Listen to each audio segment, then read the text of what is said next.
Hello, friends, and welcome back to the Horseshoe Show here on Surge Sports TV. I am your host, Jack Rizzo. Thank you, everyone, for joining me on on this beautiful Wednesday night as I'm getting ready to talk about the Colts' Week 5 victory over the Tennessee Titans. That's right, the streak is over. 357 days since the Colts have last won at Lucas Oil Stadium. No more. They got their first win at LOS in 2023, beating the Tennessee Titans 23-16, snapping their 5-game losing streak against the Titans, including a 4-game win streak for Tennessee at Lucas Oil Stadium. So it certainly felt good to get the win, especially because, as you guys know, I'm not really that sold on Tennessee fans. They're pretty loud, pretty annoying. Not really too big of a fan of them, and it felt good to shut them up and get a win this week. Again, our third. We are the Colts as we move to 3-2. Bittersweet victory though, and I'll get to why in a second. But first off, I do want to say that I thought it was interesting that the roof was open for this game, considering the fact that it was about 50 degrees at game time. It felt a little colder. The refs were wearing long sleeves. It's the first time I've ever seen the refs wear long sleeves at Lucas Oil.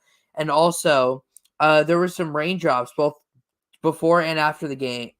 Now, there wasn't really rain expected throughout the day, but you can't obviously close the roof because once it's open, you can't really close it for the rest of the day. So, bit of an issue there, especially with the field being turf, but fortunately got through with no major lower body non-contact injuries, which you can't say about the London game this week, which I talked about yesterday if you guys want to go check that out. All right. Now, before I get into the actual game at the Colts, we had some other big news this weekend that dropped on Saturday. Did a little space for this on Twitter about it, but the elephant in the room for the last 3 months, Mr. Jonathan Taylor, who has been at the midst of trade speculation and a whole bunch of trade speculation, contract talks, all that stuff. Well, he finally got activated off PUP earlier in the week, so we knew he was going to be back, but most Colts fans out there got some relieving news when on Saturday it was announced that the Colts and Jonathan Taylor had agreed to a new 3-year, $42 million contract extension, which includes $26.5 million guaranteed, putting him near the top of the running back market. So certainly happy to see him up there. I think JT, obviously, as I said, I'm not really the biggest fan of paying, running back, especially $14 million a year. But JT has the ability, though, when he can, to take over a game. Now, the keyword is when, because availability is the best ability, and JT has not shown that a lot, especially over the last year with this ankle surgery taking, 9 months to heal, so a bit concerning, but happy JT's going to be here. I think it's a smart contract, not money-wise, but because it's going to carry through AR's rookie deal, so you want your quarterback to be able to grow. How about keeping your best playmakers around for a while to allow AR to grow? So I think it's a smart move. JT seems really happy to be back. Seems to be nothing but smiles since he came back now. Obviously got a pretty big ovation from the fans when he was introduced to the game on Sunday. Didn't really get in the game a whole lot. I mean, we knew he was going to be on a snap count, but didn't really make much of an impact. I mean, obviously spiritually he did, but physically not so much. But it's great to have JT back. I've talked about it a lot on both this show and Eli and I show, the 12th Horseshoe podcast. I ranted about Jonathan Taylor a couple times about why running back shouldn't be paid, although I did sympathize with him a little bit. But at the end of the day, JT's an Indianapolis Colt. I support all of the Colts on my team. They make up my favorite team in the NFL, and I'm really happy to have JT back. And let's hope he can get back to the 2021 form, because when he is at that level, there's nobody better in the league. Trust me, there's nobody better in the league when you have 2021 version of Jonathan Taylor. I don't think anybody beats him, and hopefully we can get that at some point. Now, Shane Steichen did say today that they're going to expect to use JT a little bit more, as the weeks go on. So he had 6 carries yesterday. I expect probably the realm of 10 to 12 carries this Sunday. We'll see if he gets used to the passing game at all, and then the carries keep going up. Now, obviously, you don't want to give him too many carries. I would say for the rest of this year, you don't want to go over 20 carries once, because again, you want to just be careful with him. Have him be full go for the postseason if the Colts make it there and next season. But just so happy of JT back. Just him being there, it feels like it makes a difference. So certainly feels great about that. And yeah, I'm very, very, very, very happy to have JT back as an Indianapolis Colt. All right, so time to recap the game. There's a lot to recap. I have a lot of things to talk about on all sides of the ball. As the final score of the game, the Colts took it 23-16 over the Tennessee Titans. They have a nail biter at the end. Tennessee had a chance to tie it up at the final drive, but the Colts sealed it with an INT from Julian Blackmon. Really, honestly, like the first signature play that he's made in a long time, probably since the fumble in Green Bay. He's been a little quiet the last few years, but he got the game-saving INT. That was the first takeaway of the game for either team, which is kind of interesting. So yeah, I know it's kind of a low-scoring game, but honestly, it was a pretty clean game of football from both sides. I know, again, with the score, that might sound a little strange, but it's just the way it went. So certainly it was a really fun game to watch, though. I think it was the best coach game, the best coaching of the Colts all year. And let's just talk about Shane Steichen right now. Thought he's done a tremendous job all year. I mean, just, making it work with either AR, Gardner Minshew, whoever's behind center, making it work with Zach Moss, making him look like one of the best running backs in the NFL, what he's done with the offensive line, turning some of the pass catchers into really reliable options such as Josh Downs, Drew Ogletree, Kylan Granson, Michael Pittman continuing to do his thing. I absolutely – and you cannot forget the heart and the passion that this team plays with. Frank Reich seems – I love to rant about Frank Reich. Now, Frank is a great guy, and I wish him all the best, but – again, we did not have this kind of heart and passion in the locker room when he was here. So Shane Steichen bring that energy, the accountability. I love almost everything about Shane Steichen. I am so happy we hired him as our head coach. I will say week in and week out, we had a home run of a coaching hire. And so far, he looks like the best new head coach in the NFL, the best first-year coach. And how ironic that the two coaches that were the two of the 5 first-year coaches that both had coached before as head coaches are the ones struggling the most. But it is what it is. Really happy that Shane Steichen's here, and he's going to continue great things for the Colts. I think one of my favorite things, though, about Shane Steichen is that it's only been 5 games, but Shane Steichen now knows he's so smart with this. He knows exactly how to use each of his weapons on offense and play them to their advantages. This is not something I saw with Frank Reich. I mean, we had Michael Pittman running. We had our biggest one-on-one deep threat. We had our biggest one-on-one matchup, like big body receiver catching screen passes, expecting him to run like Isaiah McKenzie. It was ridiculous. We're doing stupid shotgun runs, which include no motion to receivers, just taking it, hand it off, and he gets stuffed for 5 yards. But Shane Steichen is so creative with his play calling. It makes everything work. And again, he's found the strength of every skill position player, and he's using it to perfection. For example, the big tight ends like Mo Alley Cox and Drew Ogletree, he is using them on big crossing routes and, using them on big crossing routes and, long out routes, crossing routes, all that kind of stuff. These one-on-one matchups, you see their big body against these smaller defensive backs and getting them open. See this particularly with Drew Ogletree, just using his strength, especially during one of his catches on Sunday on a 3rd and 6 throw, nice throw from AR, and it was a perfect throw. Michael Pittman being able to work the sidelines in the middle of the field, getting Kylan Granson, Josh Downs in open space. Honestly, you could argue that Kylan Granson is faster than any Colts receiver except for Downs and Isaiah McKenzie. But again, the Colts haven't really used Isaiah McKenzie a lot, so a little different there. But I love the way he's using Zach Moss perfectly. The running backs getting involved in the pass game. Everything is clicking for this Colts offense. I know it might not look. I know the points might not look like that, but this offense is running very efficiently right now. I think all the credit goes to Shane Steichen for that. I will say one of the only mistakes Shane Steichen made during the game on Sunday was the decision to go for it on 4th and less than a yard at the 10-yard line with less than 15 seconds to go in the first half and no timeouts. Now, first off, let me say I loved the play call itself. I didn't like the call going for it, but the play call I really liked. So lately we've started to see these formations where the quarterback is under center and he pitches it out to the right to the running back, and he's got 4 or 5 blockers in front and picking up the first down.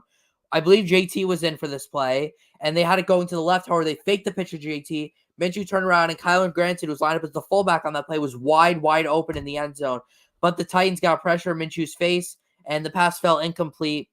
It would have been a touchdown, though, if it was a better throw, but still, I just didn't understand the call to go for it there. I think they should have just taken the 3, been up by 7.5. And obviously, the Titans come out of the second half, taking 4 plays into the end zone to take the lead. Now, obviously, the Colts ended up being fine, but at least that play gave Tennessee some momentum coming out of the first half. So, not really a big fan of that. But again, Shane Steichen's a first-year coach. He's going to get better. I love his aggressiveness, but I think sometimes you just got to know when to take the 3 and when to not. If that call was midway through the first quarter, I would have been completely okay with it, but not at the end of the first half with the other team getting the ball into the second half and only being up by 4.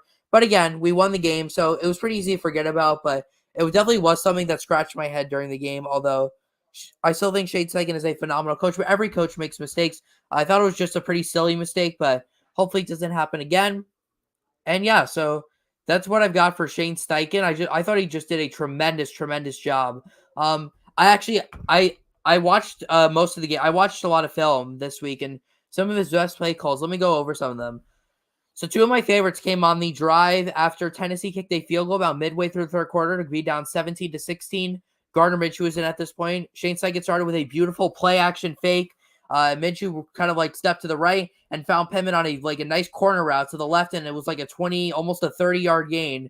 Pittman was open. He made Christian Fulton look silly on that play and got an open space for a nice gain, showing Shane Steichen's his knowledge to use Pittman on the sidelines. That's what Pittman's really good at, and he's got some nice run after catch skills too. That was one of my favorite play calls. The Colts ran the ball really well, but to see them pass on first down was really nice. Then the very next play after that, another play action and a reverse screen to Jonathan Taylor. That was his only catch of the game, but it was like a nice reverse screen. He got the whole offensive line block in front of him, turned into a 16-yard gain. So this was a crucial drive too, because the Colts were only up by 1 about midway through the third quarter. So they wanted to put some more points to get a more comfortable lead. And 2 brilliant play calls in the first 2 drives got them 50 yards downfield and already into field goal range. And Matt Gay would hit a 35-yarder from there to make it a 4-point game. Now, Shane Steichen's other play call I want to mention was the 3rd down and 5 call. The first, after the Derrick Henry stuff and about early in the fourth quarter. There's about 8 minutes left. So again, this is a big play because again, they're at their own 10-yard line. If Tennessee gets a stop, they get the ball back with plenty of time to go down and take the lead. They could run. Tennessee could drain the clock to not let the Colts come back. Or, this could be a first down. The Colts can run some even more clock down. It turned out to be huge. So what Shane Steichen, and this is another pass play to a running back, but this is Zach Moss this time. So I have to give a lot of credit to the Colts because before the play happened, they realized that it was man coverage. Again, you had 3 receivers out to the left, and you had Pittman as the lone receiver to the right with Zach Moss in the backfield. It looked like it was going to be like a 5-man rush for Tennessee with the linebacker lined up basically right over center. So the Colts obviously knew that the linebacker would be the one responsible for covering Moss because, again, it was man coverage and there was nobody else covering him unless it was an all-out blitz. And what the Colts decided to do was genius. So what they decided to do was have Michael Pittman, who's the only receiver on the right, run a short crossing route and basically get in the way of the linebacker with Zach Moss running out to the right. And it worked. Pittman got in the way. The linebacker could not get there in time. Got Moss wide open on a nice little swing route. Now, it wasn't over yet because there was a defender right there. The defender that was covering Pittman had to play on Moss, but he used his speed to get to the outside, got a first down, and then some, got 30 yards on that play. It was a huge play in the game, considering the fact that this allowed the Colts to run some more clock down. I believe they got 2 more first downs after this. I believe, actually 3 more. I think 3 more first downs, which allowed them to continue to mount the clock. And again, they got a field goal with a minute left, and they didn't give Tennessee a lot of time, and they ended up winning. So Shane Steichen's play calling really came into handy, especially that call to Moss. Oh man, that was one of his best calls as a Colt. I absolutely love that play call. All right, time to talk about the individual player performances. Starting with the quarterbacks, we'll start off with AR. This is the third time this year that we have seen both Colts quarterbacks play at certain points in the game. We saw it in week 1 with Minshew coming in to end the game. We saw it in week 2 with AR playing the first quarter, Minshew playing about most of the second and the rest. And similar to this game, although this time AR got hurt about near the end of the first half and Minshew had to come in. But I will say, though, it's really unfortunate that AR got hurt because he was playing by far his best game of the season. Before he left, he had gone 9 for 12. So that's a 75% completion percentage, which is fantastic for a guy who, is known for being a little bit inaccurate. But 9 of 12 for 98 yards, including a couple of nice including a big one to a 38-yard completion to Josh Downs on a 3rd and 16, which I'll get to in a second. Also had 5 yards on the ground. Didn't really do much rushing-wise, but it was really his arm that was the main point of focus today. Just thought he had some really nice balls. His best throw was the one to Josh Downs on the 3rd and 16. It was, again, 3rd and 16. If this was Frank Reich, it'd probably just be like a run or a screen and then a punt. But AR took a deep shot. Josh Downs on a deep corner route, and he went up between 2 Titans defenders and caught it. Josh Downs has some of the best hands in the NFL. You can see why Reggie Wayne was so high on this guy coming out of the draft. and it was one of AR's best throws I've seen as a Colt, and he was just doing so well, man. But unfortunately, we got to talk about now the injury that he suffered on Sunday. This is really unfortunate. This is already the third injury he has suffered. Suffered a minor injury in week 1 against the Jags and had to come out for the final few plays. That didn't really end up affecting him, but then suffered the concussion in week 2 against Houston, hitting his head very hard on the ground after scoring his second rushing touchdown of that game. Missed the game against Baltimore, and then against the Rams, he was able to stay healthy, went 11 of 25 for exactly 200 and 2 pass touchdowns, and had almost 60 yards on the ground and a touchdown too. And then this game coming out, and this time it wasn't a head though, it was a shoulder injury, and he suffered a AC joint sprain. The initial prognosis was he's going to be out for at least some time, so he knew he was going to miss this next game up. And now the projection for his missed time is going to be 4 to 8 weeks. So and the Colts they've actually placed Anthony on IR, so that means he cannot come back for the next 4 games. So he's out for at least the next 4 games, and the Colts' next 4 games are at Jacksonville, versus Cleveland, versus New Orleans, and at Carolina. So we'll have to see how long he's out. I don't know if he's going to be out, for the minimum 4 weeks, or if this could possibly take up to 8 weeks. If this takes up to 8 weeks, he might not return until week 14 against the Cincinnati Bengals on the road. Now, in terms of when I think AR is going to come back, I mean, it totally depends on the healing process, but I think a good time for him to come back would be, so after that 4-game stretch that I just mentioned, the Colts head to Germany to play the Patriots in week 10, and then they have a bye after that. So I think a perfect time for AR to come back would be during that bye, coming back home and playing at home against the Tampa Bay Buccaneers on Thanksgiving weekend, November 26th. That is when I think AR comes back. But again, Gardner Minshew, guys, he is more than good enough to keep the Colts in the AFC South hunt. It doesn't have, not as electric as they are. Not, he's not really as big of a dual threat, but he is efficient with the ball, safe, smart with the football, doesn't really turn it over a lot. He can use his legs when he has to. The offensive line has played fantastic, so totally trust Gardner Minshew. And I think the Colts he's going to probably only be more of a game manager. I think the run game is going to be a huge part of this offense, but again, Gardner Minshew is more than capable. I mean, it showed in his stats yesterday. Went 11 of 14, coming in for AR for 155 yards.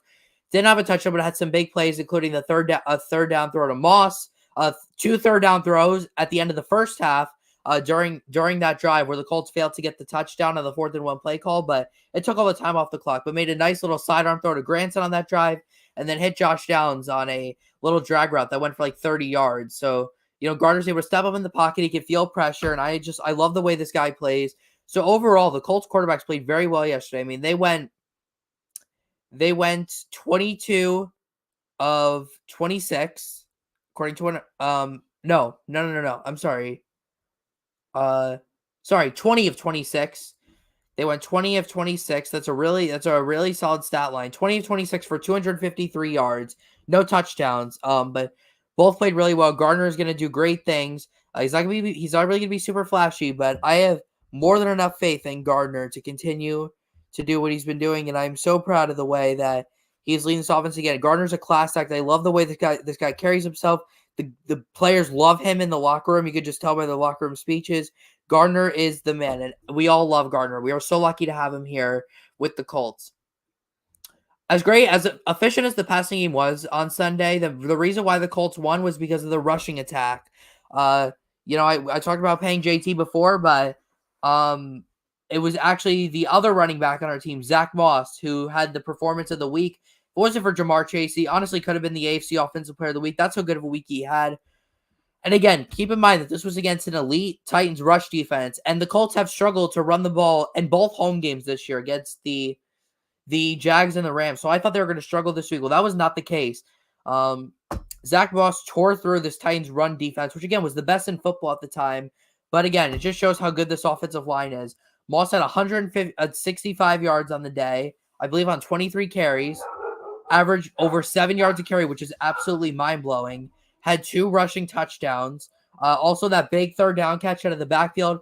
Zach Moss has been a great piece for the Colts so far. He's got 3 rushing touchdowns on the year and a receiving touchdown. He's got touchdowns in 3 of the 4 games he has played this year. So proud of the way Zach Moss has played. And again, watching him on Sunday, you would think the Colts would have paid him and not JT. But either way, so great to see him play. And even though the Colts just paid JT, Zach Moss is still going to continue to be a big part of this offense, both in the run game and the pass game. And he still is probably going to be the future back for a couple more weeks until JT gets back to full strength.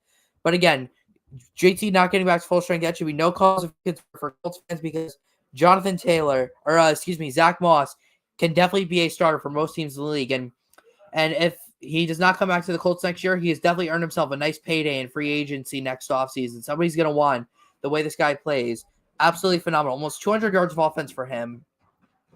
Talked about JT before on the contract extension, so I'll just go through his stats real quick. Only played 10 snaps yesterday. He had 7 touchdowns, 6 carries for 18 yards, so too hard to evaluate. But did have one nice catch for one nice grab for 16 yards. So his one reception nearly totaled the amount of yards that his 6 carries did. That one catch was a nice grab too. Open space, got the Colts into field goal range. It was just so great to have JT back just for the vibes. I know the production wasn't there, but certainly great to have him back, and he's going to get more and more involved in the offense as the season goes on. So really happy to have JT back.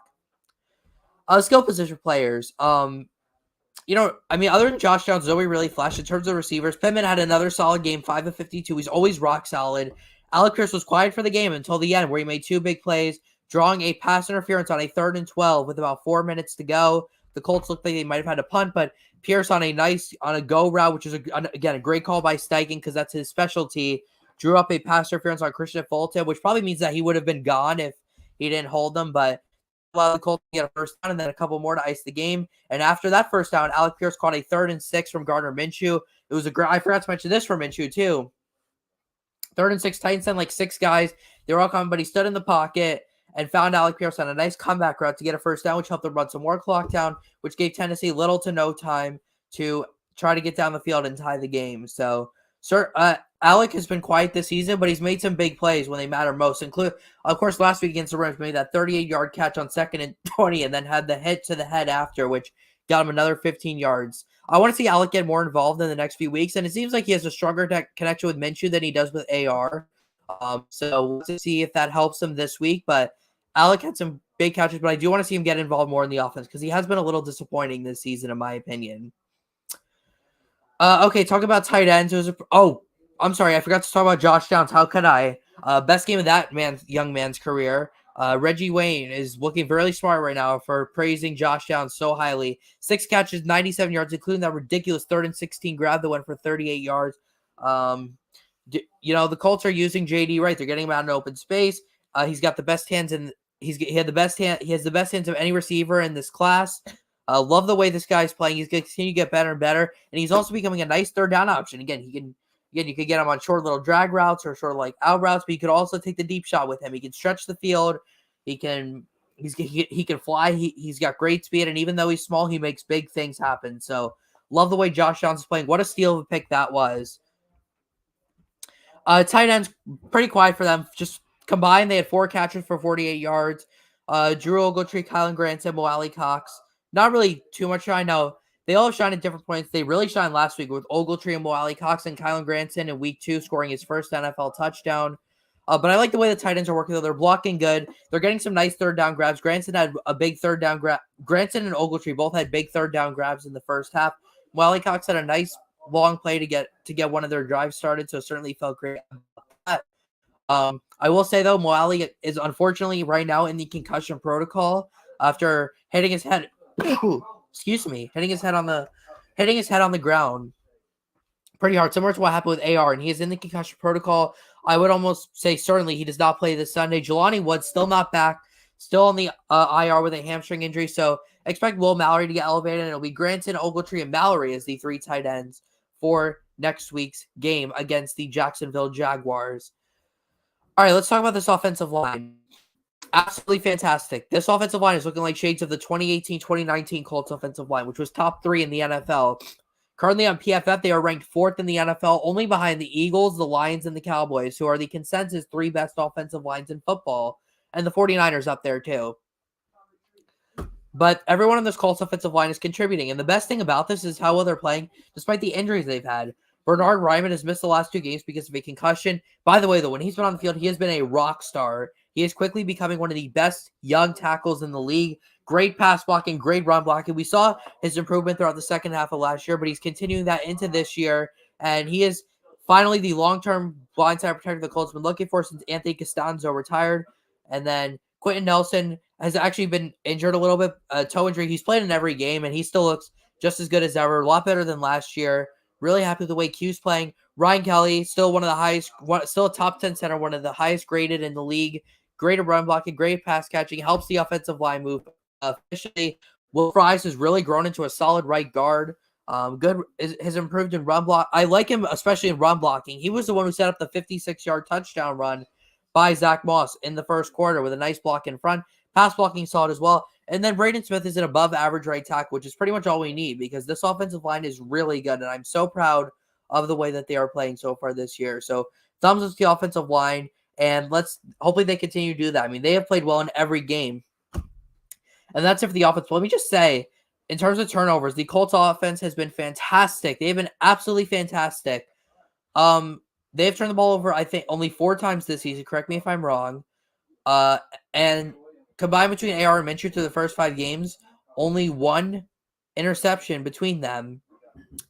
And keep in mind, the 3 of these 4 turnovers came in week 1 against Jacksonville. So over the last 4 games, the Colts have turned the ball over once, which came on an AR fumble in the first quarter of the Rams game last week. But other than that, the Colts have not turned the ball over once. Gardner Minshew has not turned the ball over once. And half those Colts turnovers came from Deion Jackson, who's no longer on the team. AR had an interception in week 1, and Gardner. And the other one was just a fumble in open space, which happens to every quarterback now and then. But we know a bigger problem the fumbles were last year with Matt Ryan and just ridiculous amount of fumbles. How many they lost? They lost the fumble, I think, like each of the first 6 or 7 weeks. I mean, it was ridiculous. And also the interceptions. I mean, Matt Ryan had a crazy amount of interceptions. I think he had I don't even know, had 10 interceptions their first 7 games or something like that. But yeah, the turnovers have been big. That's right. That's why they're playing clean football. And again, winning the turnover battle is the key to winning football games. Absolutely. So love the way this offense is playing. It's going to continue to get better. It's tough against Jacksonville this week with how good their defense looked against Buffalo. I'll get that in a little bit. In terms of the defense, I'm not really that big of a fan of Gus Bradley, but I will say they made some big plays on Sunday. Now, I will say they struggled in the pass game. Ryan Tannehill actually looked pretty decent. We know I'm not a big fan of him, but looked pretty decent. DeAndre Hopkins, one hell of a game, 140 yards receiving, played really, really well. But the reason I think why the Colts won the game yesterday is because they were able to contain Derrick Henry. He had just 13 carries for 43 yards, so 3.3 yards a carry. I think his longest run was 8 or 9 yards, something like that. And again, both games last year over 100 yards. Remember the game in 2020, the Week 12 game where he had 200 yards and 3 touchdowns, and the Titans won 45-26. Derrick Henry has been a pain for the Colts to stop, and their defense looked really good against him, or he's really starting to slow down. But he didn't really make any game-changing plays. I mean, really nobody on the Titans offense, which I think is why they lost. But I will say, on 4th and 1 with about 10 minutes to go in the fourth quarter, Tennessee inside our 10-yard line, they decided to go for it instead of kicking the 3 to make it a 1-point game. And instead of coming up with something creative or something that's going to work, they decided to go shotgun run to Derrick Henry, just like what Frank Reich did. They tried to send him out to the right because there weren't as many defenders there, but Zaire Franklin closed the A gap and absolutely mushed Derrick Henry way behind the line of scrimmage for a loss on the play. And that's, I think, the first time I've ever seen the Colts stop Derrick Henry on 3rd or 4th and short. I mean, the guy's just so strong and so cool to see how Zaire Franklin shut that down. By the way, Zaire Franklin is him. He has 67 tackles through the first 5 games, leads the NFL. Also, I believe has 1.5 sacks, forced fumble as well. Zaire is a Pro Bowler, All Pro. What a guy! What a player this guy is. Again, he was like a backup linebacker before out of Syracuse, but he stayed patient and he has really grown into a phenomenal player. He's grown into the best linebacker on the team. I hate to say it's Shaq Leonard, but unfortunately, it looks like Zaire's the new star linebacker on this team, and EJ Speed is not too far behind. But Shaq Leonard is, still injured. I mean, he had a groin. I mean, it's so unfortunate, man, how all these injuries he's having. I mean, I don't even know if he's ever going to be the same, which stinks. But we'll have to see. Let's just hope he can stay healthy for an extended period of time. Then we'll get a full evaluation. Julian Blackmon, his first INT of the season. Feels like the first big play he's made in a while, probably since the fumble in Green Bay in 2020. I know he had the pick six against Minnesota last year, but we know what happened after that. I remember that game, though, against Green Bay, that fumble, how big it was. We were 6-3, fighting with the Titans in the AFC South, won the game in overtime, played Tennessee the next week, got crushed. It was a great overpack. 3-1 against Aaron Rodgers all time. One of the best parts about the Colts game. We always seem to play our best against the really good teams. It's just something about the Colts for some reason. And also, I know the secondary struggled, but man, Juju Brents looks like a star. Made some big tackles in the open field. Had a great pass breakup in the third quarter on a 2nd and 18. A Ryan Tannehill shot to the end zone, and Juju Brents nearly intercepted it. Probably should have, but made a great play. Love the way that guy's playing. So happy he's finally a starter on this team. And man, Juju Brents is doing a phenomenal job so far with the Colts. I'm so happy. We got to set. We're doing really good with our draft. Our draft from last year looks really, really good right now. So really proud of the way they're playing. In terms of special teams, Matt Gay 3 of 3 on field goals. Also made his only extra point of the game. He has only missed one kick so far this season, which was, I believe, like a 40 yarder or 44 between like 40 and 45 yards against the Rams last week. But again, it was down 20-0. I'd rather, as I said last week, I'd rather miss that kick than any of the kicks he made against Baltimore in week 3. So can excuse him for that. But great game yesterday. I think we only punted once yesterday, which was the very first drive of the game. So great to see how well the offense was moving. Just so proud, man, of the way we played. We had a lot of time-consuming drives. We managed the clock well, and Shane Steichen's doing one hell of a job here in Indianapolis.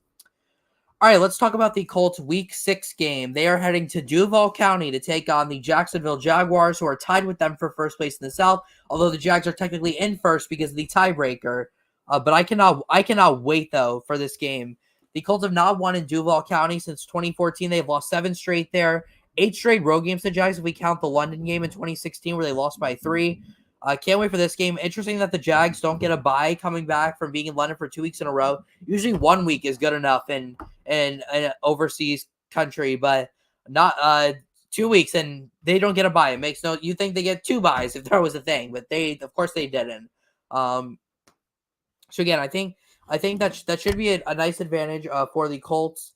So we'll have to see how that works, but I'm really excited for the game. There's a lot to look forward to. The weather is it's going to be an absolutely gorgeous day down there in Duval on this Sunday afternoon. Temperatures are going to be in the mid-70s, which is really nice for Florida. It's probably going to be humid though, but it's better than playing in like 100-degree weather, which is what Miami and really humid weather where it's in the 90s like it is in Miami Sunday, which probably gives the Dolphins an advantage at home. But anyways, should be an interesting game. Obviously, the Jags are probably the consensus to win this game. I was watching the NFL preview of this, and every single analyst they had picked the Jags to win, which, I mean, is fair. The Jags, to me, they are definitely the better team on paper. Let's talk about that a little bit. In terms of the Week 1 game, this is a rematch of Week 1. The Colts really struggled to stop the passing offense at times, especially Calvin Ridley, who 8 catches, 101 yards, and a touchdown. If they want to win this week, they're going to they cannot let any receiver have a big game because, again, remember, this is a really poor secondary. And, again, the Colts cannot let any of Jacksonville's big receivers have a big game. Now, I know the Colts just let DeAndre Hopkins have a big game, but they were able to stop him on the ground. The difference was that the Rams ran the ball efficiently in Week 4. So I'd rather have the Colts be able to stop their run game over their pass game, but I want to see the Colts improve in the pass game, though, especially having already played Jacksonville. I want to see some more blitzes from Gus Bradley on Trevor Lawrence. I want to see some of those corners step up. I want to see, Juju Brents step up, Tony Brown. If Darrell Baker plays, we'll have to see Jalen Jones, Tony Brown. We'll have to see about that.